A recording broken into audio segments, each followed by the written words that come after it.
मैं मजलूम अंसारी और आज मैं आपको अपने गांव की उस जगह ले आया हूं जहां सुकून बसता है। हमारे गांव के ये जंगल, ये लहलहाते पेड़ पौधे, इन्हें देखकर दिल खुश हो जाता है। चलिए आज इन्हीं की एक कहानी सुनते हैं।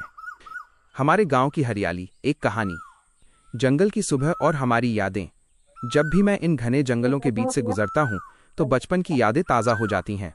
ये सिर्फ पेड़ नहीं हैं, ये हमारे गांव के पुराने साथी हैं।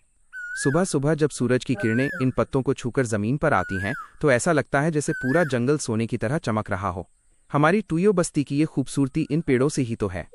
इन पेड़ों को गौर से देखिए, कोई छोटा है, कोई बहुत बड़ा, लेकिन सब एक दूसरे के साथ मिलजुल कर खड़े हैं।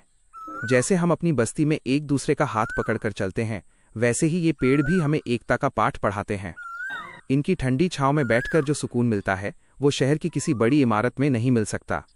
आज जब दुनिया में इतनी धूल और प्रदूषण है, हमारा गांव खुशकिस्मत है कि हमारे पास ये प्राकृतिक खजाना है। ये पेड़ ना सिर्फ हमें फल और लकड़ियां देते हैं, बल्कि हमें ताज़ी हवा भी देते हैं। इन हरे भरे पत्तों को देखकर आंखों को जो ठंडक मिलती है, उससे दिन भर की थकान मिट जाती है।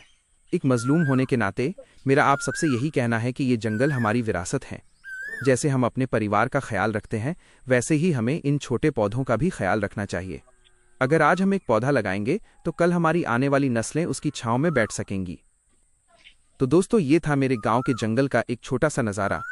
ये हरियाली, ये शांति और ये पंछियों की चहचहाहट ही असली दौलत है। उम्मीद है आपको अपनी बस्ती का ये रूप पसंद आया होगा। हमेशा याद रखिए, जहां हरियाली है वहीं खुशहाली है।